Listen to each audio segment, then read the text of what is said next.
Greetings everyone. நம்ம டெய்லியும் competitive exam point of வியூல நியூஸ் பேப்பரை பார்த்துட்டே வரோம். ஸோ இன்னைக்கு இந்த நியூஸ் பேப்பரில் என்ன மாதிரி ஆர்டிகல்ஸ் இருக்குது அப்படிங்கிறத பார்ப்போம். ஸோ இன்னைக்கு பேப்பர் எடுத்து பார்த்தோம் அப்படின்னா இன்னைக்கு ஹெட்லைன்ஸில் சில விஷயங்கள் கொடுத்துருக்காங்க. பட் ஸ்டில் எதுவுமே நமக்கு எக்ஸாம் பாயிண்ட் ஆஃப் வியூவில் இன்னைக்கு நியூஸ் பேப்பர் ஃபுல்லாகவே பார்த்தோம்னா ஒரு 2-3 ஆர்டிகல்ஸ் தான் இம்பார்ட்டண்ட்டாக இருந்துச்சு. நியூஸ் பேப்பர் படிக்கிறப்ப அப்படி தான் இருக்கும். ஒவ்வொரு நாள் நிறைய ஆர்டிக்கலை நம்ம டிஸ்கஸ் பண்ணுற மாதிரி இருக்கும், நிறைய விஷயங்கள் தெரிஞ்சுக்கிற மாதிரி இருக்கும். ஒரு சில நாளில் ஆர்டிகல்ஸ் அப்படிங்கிறது எக்ஸாம் பாயிண்ட் ஆஃப் வியூவில் ரொம்பவே கம்மியாக தான் இருக்கும். சரிங்களா? ஸோ அந்த மாதிரியான ஒரு நாள் தான் இன்னைக்கு.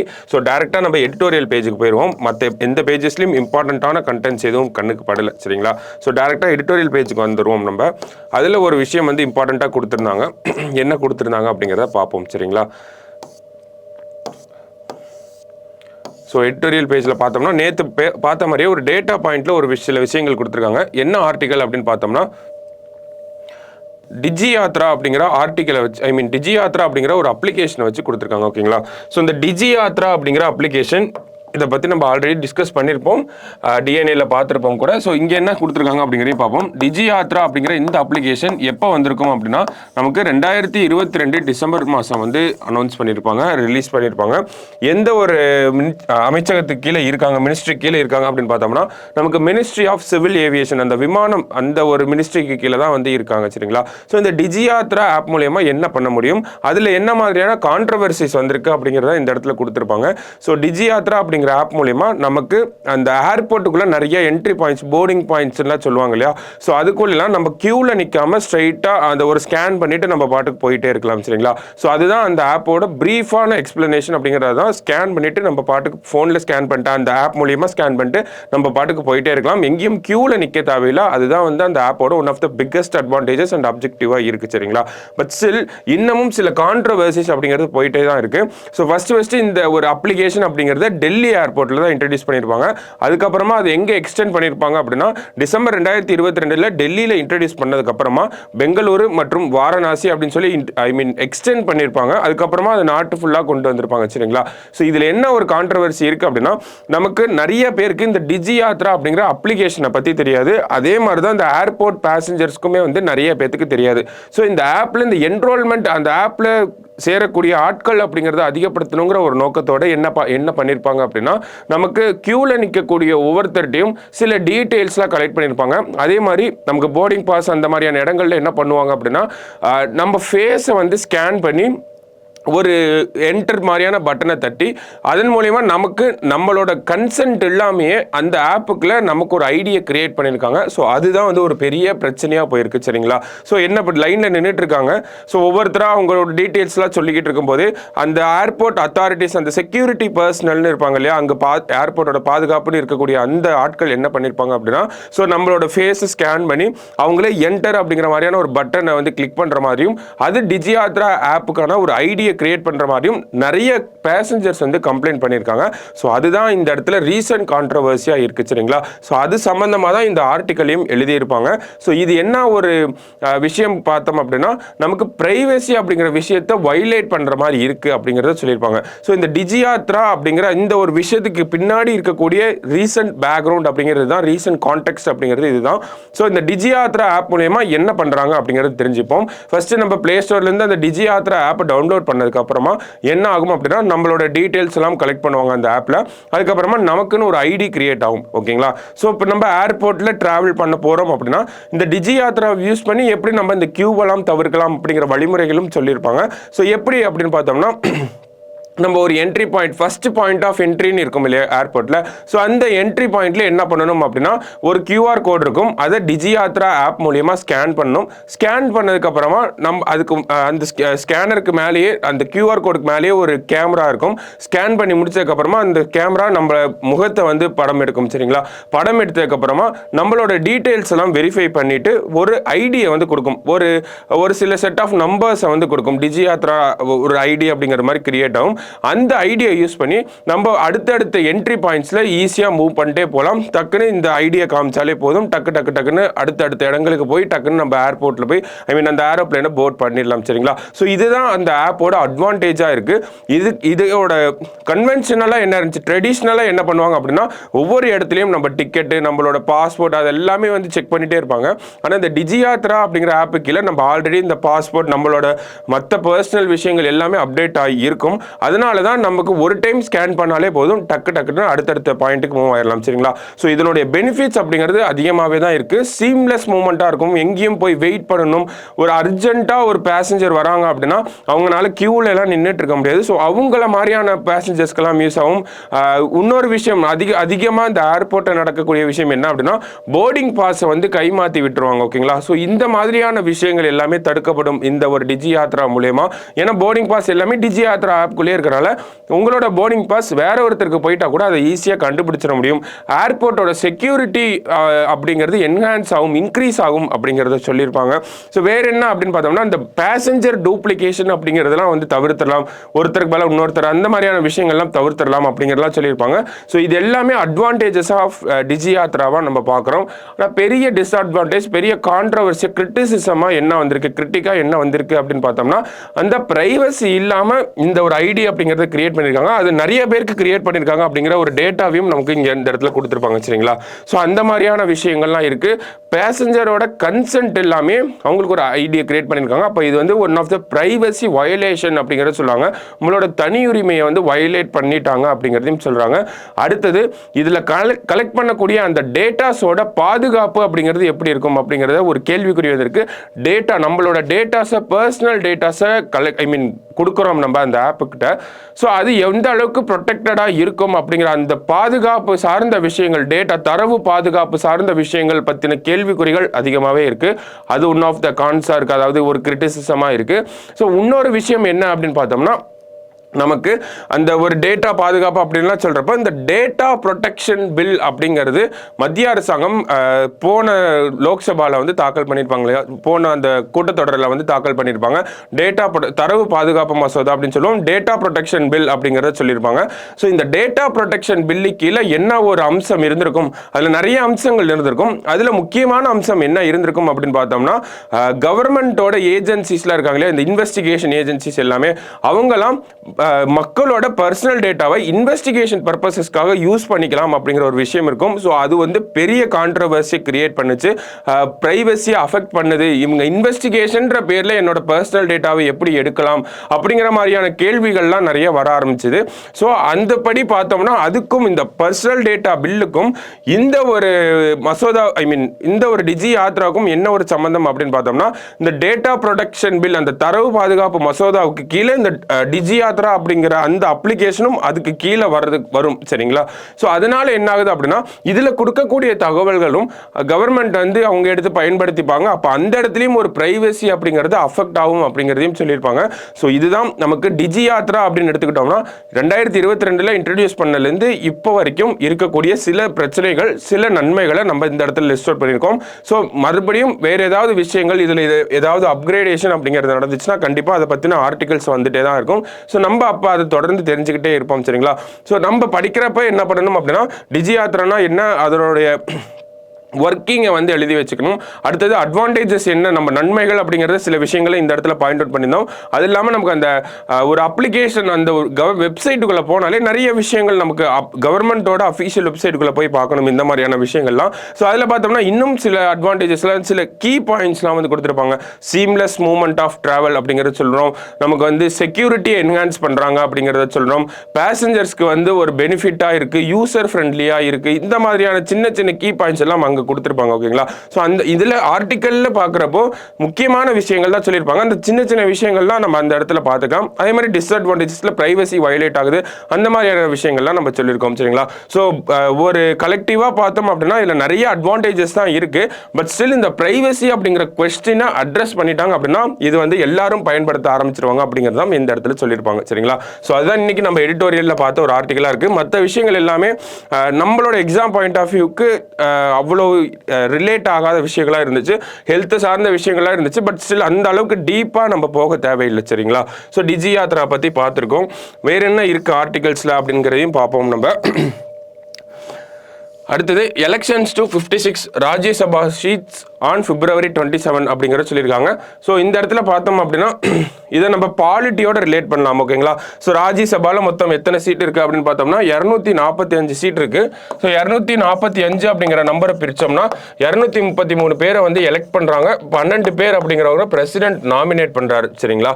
ஸோ அந்த 223 சீட்டில் ஒரு 56 சீட்டுக்கு வந்து முடிஞ்சிருச்சு, வேக்கண்ட் ஆக போகுது. அது என்ன பேசிஸில் அப்படின்னு பார்த்தோம்னா 1/3 of the seat retires every 2 year அப்படிங்கிறத சொல்லுவாங்க. ஸோ 2 வருஷத்துக்கு ஒரு தடவை இந்த ராஜ்யசபா எலெக்ஷன் அப்படிங்கிறது வரும்.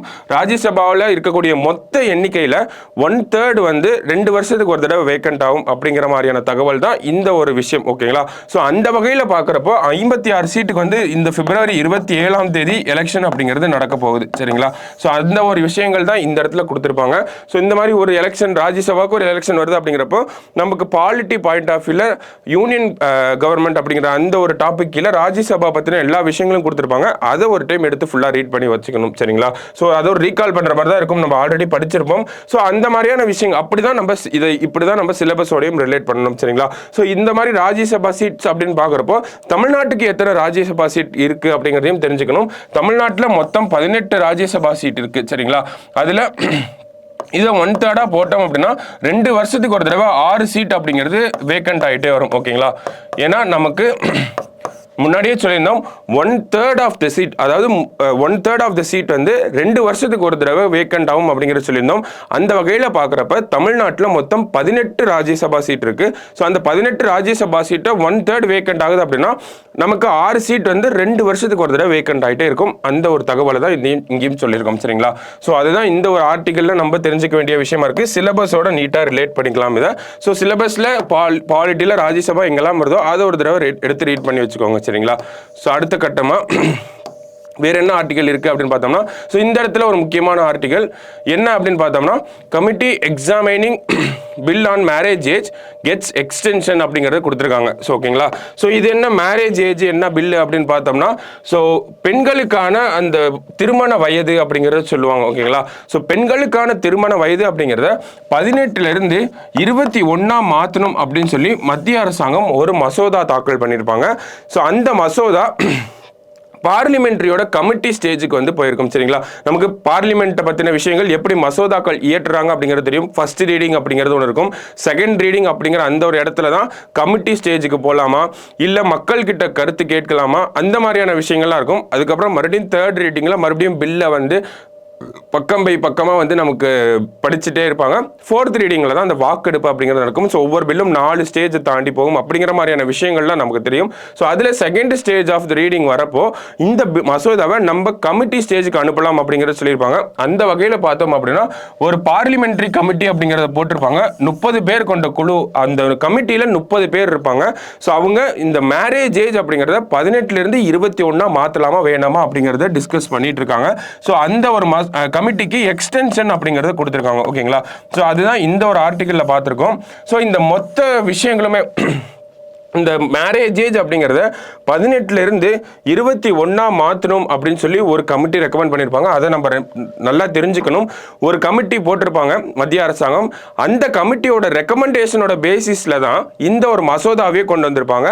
அந்த கமிட்டி தான் என்ன பண்ணியிருப்பாங்க அப்படின்னா பெண்களுக்கான திருமண வயது அப்படிங்கிறத 18லேருந்து 21 மாற்றலாம் அப்படிங்கிறத சொல்லியிருப்பாங்க. ஸோ அப்போ அந்த கமிட்டி பேர் என்ன அப்படிங்கிறது தெரிஞ்சுக்கிறது ரொம்ப அவசியமாக இருக்குது. ஸோ அந்த கமிட்டி யார் தலைமையில் இருந்துச்சு அப்படின்னு பார்த்தோம்னா ஜெயா ஜெட்லி அப்படிங்கிற அவங்க தலைமையில் தான் இருந்துச்சு. இந்த ஜெயா ஜெட்லி அப்படிங்கிறவங்க தலைமையில் இருந்த இந்த கமிட்டி தான் பெண்களுக்கான திருமண வயதை 18லேருந்து 21 மாற்றணும் அப்படிங்கிறத சொல்லியிருப்பாங்க. ஓகேங்களா? ஸோ இது ஒரு முக்கியமான ரெக்கமெண்டேஷனாக இருக்குது. நிறைய ப்ரோஸ் இருக்குது, நிறைய கான்ஸும் இருக்குது. ஸோ ப்ரோஸ் என்னென்ன அப்படின்னு பார்த்தோம்னா இந்த கமிட்டி என்ன மாதிரியான சில காரணங்களை கோட் பண்ணியிருப்பாங்க அப்படின்னு பார்த்தோம்னா ஆண்களுக்கு ஈக்குவலாக பெண்களுக்கும் திருமண வயது அப்படிங்கிறது இருக்கணும். ஸோ அந்த வகையில் ஒரு ஈக்குவாலிட்டி அப்படிங்கிறத நம்ம என்ஷூர் பண்ண முடியும் அப்படிங்கிறத சொல்லியிருப்பாங்க. ஸோ வேற என்ன சொல்லியிருப்பாங்க அப்படின்னு பார்த்தோம்னா 18லிருந்து 20 வயசுக்குள்ள திருமணம் ஆகிறவங்க அந்த மாதிரியான பெண்களுக்கு இந்த மேட்டர்னல் மார்டாலிட்டி ரேட், அந்த கர்ப்ப காலத்தில் வரக்கூடிய இன்ஃபெக்ஷன், அதனால ஏற்படக்கூடிய நோய்கள் அப்படிங்கிறதெல்லாம் அதிகமாக இருக்கு. 21 வயசுக்கு அப்புறம் பார்த்தோம் அப்படின்னா அந்த ஒரு விஷயம் அப்படிங்கிறது படிப்படியாக கம்மியாயிட்டே வருது அப்படிங்கிற சொல்றாங்க. அதனால என்ன சொல்றாங்க அப்படின்னா 21 வயசு தான் ஒரு ஸ்டாண்டர்டா இருக்கணும். 21 வயசுக்கு மேல திருமணம் நடந்தால் ரொம்பவே பாராட்டக்கூடிய விஷயம் அப்படிங்கிறதையும் சொல்றாங்க. வேற என்ன சொல்றாங்க அப்படின்னா 18 வயசுல கல்யாணம் பண்றாங்க அப்படின்னா அவங்களுக்கு நியூட்ரிஷன் அப்படிங்கிறது கம்மியா இருக்கு. அதனால அவங்க மட்டுமே அஃபெக்ட் ஆகுறாங்கன்றதை நம்ம முன்னாடி பாயிண்ட்ல பார்த்துருந்தோம். அவங்க அஃபெக்ட் ஆகுறாங்க அப்படிங்கிறது அவங்க மட்டுமே அஃபெக்ட் ஆகல, அவங்களுக்கு பிறக்கக்கூடிய குழந்தைகளும் வந்து ரொம்பவே அஃபெக்ட் ஆகுறாங்க. ஒரு ப்ரீ மெச்சூர் பர்த்தா இருக்கு. 10 மாசத்துல பிறக்க வேண்டிய குழந்தை 8 மாசத்துல பிறக்குது. பிறந்த குழந்தைக்கு தாய்ப்பால் ஒழுங்கா கொடுக்க முடியாத சூழ்நிலைகள்லாம் வருது. இந்த மாதிரி பல பிரச்சனைகள் தாய்க்கும் வருது, சேய்க்கும் வருது அப்படிங்கிறத சொல்றாங்க. ஸோ என்ன சொல்றாங்க அப்படின்னா நியூட்ரிஷன் சார்ந்த காரணங்களும் இந்த 18 வயசுல திருமணம் ஆகிறதுனால வருது. அது இல்லாமல் கடைசியாக என்ன சொல்றாங்க அப்படின்னா இந்த ஈக்குவாலிட்டி அப்படிங்கிறத சொல்லியிருப்பாங்க. கடைசி பாயிண்ட் தான் அந்த ஒரு விஷயத்தை சொல்லியிருப்பாங்க. முக்கியமான பாயிண்ட் இந்த நியூட்ரிஷன் சார்ந்த விஷயங்களா இருக்கு. இன்னொரு விஷயம் சொல்லியிருப்பாங்க, இந்த NFHS 5 சர்வேல நம்ம ஒரு பாயிண்ட் எடுத்துக்கலாம். ஓகேங்களா, ஒரு அட்வான்டேஜா NFHS 5 national family health survey அப்படிங்கிறது சொல்றோம். இதுல என்ன சொல்லியிருப்பாங்க அப்படின்னா ஒரு பெண்ணுக்கு மேரேஜ் அப்படிங்கிறது டிலே ஆக அவங்க எக்கனாமிக்கலி ரொம்ப ஸ்ட்ரென்த் ஆகிட்டே போறாங்க அப்படிங்கிறத சொல்றாங்க. அதே மாதிரி இன்னொரு விஷயமும் சொல்லியிருப்பாங்க, ஒரு பெண்ணுக்கு number of years of schooling, அந்த கல்வி நாட்கள் அதிகமாக அவங்களுக்கு மேரேஜ் அப்படிங்கிறது டிலே ஆகிட்டே போகுது. அவங்களுக்கு மேரேஜ் அப்படிங்கிறது டிலே ஆக அவங்க எக்கனாமிக்கலி இண்டிபெண்டா வந்துகிட்டே இருக்காங்க அப்படிங்கிறத சொல்லியிருக்காங்க. இந்த 2 பாயிண்ட்டையும் நம்ம நிறைய இடத்துல கோட் பண்ணலாம். ஓகேங்களா, குறிப்பா அவங்களுக்கு கல்வி நாட்களை அதிகப்படுத்த number of years of schooling அப்படிங்கிறத சொல்றோம் நம்ம இங்கிலீஷ்ல. ஸோ அந்த number of years of schooling increase ஆக மேரேஜ் திருமணம் அப்படிங்கிறது டிலே ஆகிட்டே வருது, தாமதம் ஆகிட்டே வருது அப்படிங்கிறத சொல்றாங்க. ஸோ மேரேஜ் அப்படிங்கிறது தாமதமாச்சு அப்படின்னா நமக்கு அந்த பெண் அப்படிங்கிறவங்க எக்கனாமிக்கலி இண்டிபெண்டா இருக்காங்க அப்படிங்கிறது, பொருளாதாரத்தில் தன்னை சார்ந்து மட்டுமே இருக்காங்க அப்படிங்கிறது தான் சொல்ல வராங்க. ஓகேங்களா, ஸோ இந்த மாதிரியான காரணங்கள் தான் இந்த 18லேருந்து 21 மாத்துறதுல இருக்கக்கூடிய அட்வான்டேஜஸா இருக்கு. சில டிஸ்அட்வான்டேஜஸும் இருக்கு. அது என்ன டிஸ்அட்வான்டேஜஸ் அப்படின்னு பார்த்தோம்னா சில மதங்கள்ல 18 வயசுக்கு முன்னாடியே கல்யாணம் பண்ணி வைக்கக்கூடிய பழக்கங்கள்லாம் இருக்கு. ஸோ இதெல்லாம் என்ன சொல்றாங்க அப்படின்னா மத சுதந்திரத்தில் தலையிடுறது, ரிலீஜியஸ் இண்டிபெண்டன்ஸ் அப்படிங்கிறது இந்த இடத்துல பறி போகுது. கவர்மெண்ட் வந்து எங்க மதத்தில் தலையிடுறாங்க அப்படிங்கிறதெல்லாம் அந்த மாதிரியான குற்றச்சாட்டுகளும் இந்தியாவில் இருக்கதான் செய்யுது. சரிங்களா, ஸோ அந்த வகையில் தான் இந்த மாதிரி ப்ரோஸும் நிறைய இருக்கு, கான்ஸும் நிறைய இருக்கு. ஸோ அந்த ஒரு பேசிஸ்ல தான் இந்த பில்லை இன்ட்ரடியூஸ் பண்றப்போ இதை வந்து ஒரு கமிட்டி போட்டு எக்ஸாமின் பண்ணி பார்க்கலாம் அப்படிங்கிறத எல்லா கட்சியினரும் சொல்லியிருப்பாங்க. அதனால தான் பார்லிமெண்ட் தரப்புல ஒரு 30 பேர் கொண்ட குழு அப்படிங்கிறத போட்டிருப்பாங்க. அந்த 30 பேர் கொண்ட குழு இன்னமும் அந்த ரிப்போர்ட்டை வந்து ஃபைனலைஸ் பண்ணல. இன்னும் ஒரு கொஞ்ச நாள் எக்ஸ்டென்ஷன் கேட்டிருக்காங்க. நம்ம இந்த ஆர்டிகல் படி பார்த்தோம் அப்படின்னா மே மந்த் போல இந்த ரிப்போர்ட் வந்துடும் அப்படிங்கிறதையும் சொல்லியிருக்காங்க. சரிங்களா, ஸோ அதுதான் இந்த ஒரு committee examining bill on marriage age gets extension அப்படிங்கிறதுக்கு பின்னாடி இருக்கக்கூடிய ஒரு நமக்கு அந்த பேக்ரவுண்டாக இருக்கு. சரிங்களா, வேற என்ன ஆர்டிகல் இருக்கு அப்படின்னு பார்த்தோம்னா இன்னைக்கு இது தாண்டி நமக்கு இம்பார்ட்டண்ட்டாக வேற எந்த ஆர்டிகலும் இல்லை. ஸோ ஸ்போர்ட்ஸ் பேஜ் வரைக்கும் போயிட்டு நம்ம செஷனை எண்ட் பண்ணிக்கலாம். சரிங்களா, ஸோ இன்னைக்கு நம்ம இன்டர்நேஷ்னல் பேஜில் பார்த்தோம் அப்படின்னா நமக்கு பெருசாக ஒன்றும் இல்லை. இந்த இடத்துல ஒரு முக்கியமான விஷயம் கொடுத்துருந்தாங்க. கத்தாரும் பங்களாதேஷும் வந்து என்ன பண்ண போகிறாங்க அப்படின்னா ஒரு டீலை சைன் பண்ண போகிறோம் அப்படிங்கிறத சொல்லியிருப்பாங்க. ஓகேங்களா, ஸோ என்ன டீல் அப்படின்னு பார்த்தோம்னா இந்த கேஸ் சப்ளைக்காக ஒரு டீலை வந்து சைன் பண்ண போகிறோம் அப்படிங்கிறத சொல்லியிருக்காங்க. ஸோ இது ஒரு மற்ற exams in sense of banking, SSC, railway அவங்க பாயிண்ட் ஆஃப் வியூவில் கூட இதை நம்ம பார்க்கலாம். ஸோ என்ன சொல்லியிருக்காங்க அப்படிங்கன்னா Qatar has signed a deal with US based energy to supply Bangladesh with natural gas for 15 years அப்படிங்கிற சொல்லியிருக்காங்க. ஸோ கத்தார் வந்து என்ன பண்ண போகிறாங்க அப்படின்னா பங்களாதேஷ்க்கு இந்த நேச்சுரல் கேஸ் சப்ளை பண்ணுறதுக்காக ஒரு 15 வருஷம் டீல் அப்படிங்கிறத போட்டிருக்காங்க. ஸோ அது ஒரு இம்பார்ட்டண்ட்டாக இருந்துச்சு, நமக்கு மைல்ட்லி இம்பார்ட்டண்ட்டாக இருந்துச்சு.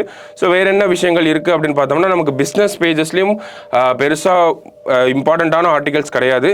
ஸோ இன்றைக்கி செஷனை முடிச்சுக்கலாம். நம்ம அடுத்தது பார்த்தோம்னா ஸ்போர்ட்ஸில் அந்த அளவுக்கு இம்பார்ட்டண்ட்டாக எதுவும் இல்லை. இன்னமும் நமக்கு இந்த கேலோ இந்தியா யூத் கேம்ஸ் அப்படிங்கிறது போயிட்டு தான் இருக்குது. அது முடிஞ்சதுக்கப்புறம் தான் என்ன மாதிரியான விஷயங்களை இந்தியா தமிழ்நாடு வின் பண்ணியிருக்கு அப்படிங்கிறதெல்லாம் நம்ம பார்ப்போம். ஸோ அந்த வகையில் பார்த்தோம் அப்படின்னா இன்னைக்கு ஆர்டிகல்ஸில் முக்கியமாக 3 விஷயங்கள் இருந்துச்சு. அதை தான் நம்ம டீட்டெயில்டாக பார்த்துருந்தோம். ஒன்று இந்த committee examining bill on marriage age, இந்த மேரேஜ் ஏஜ் சார்ந்த விஷயங்கள், பெண்களுக்கான இந்த திருமண வயது சார்ந்த ஒரு மசோதாவை பற்றி பார்த்துருப்போம். அடுத்தது ராஜ்யசபாவில் நடக்கக்கூடிய அந்த வேக்கண்டான சீட்டுக்கான எலெக்ஷனை பற்றி பார்த்துருக்கோம். கடைசியாக ஃபஸ்ட்டாக என்ன பார்த்தோம் அப்படின்னா டிஜி யாத்ரா அப்படிங்கிற அப்ளிகேஷனை பற்றி பார்த்துருப்போம். சரிங்களா? ஸோ இன்னைக்கு நியூஸ் பேப்பரில் அவ்வளோதான் இருந்துச்சு. ஸோ நாளைக்கு நியூஸ் பேப்பரில் நிறையா நியூஸ் இருக்குங்கிறத எக்ஸ்பெக்ட் பண்ணுறோம். நிறைய அனலைஸ் பண்ணுவோம். ஸோ நாளைக்கு நியூஸ் பேப்பரில் மீட் பண்ணலாம். தேங்க்யூ.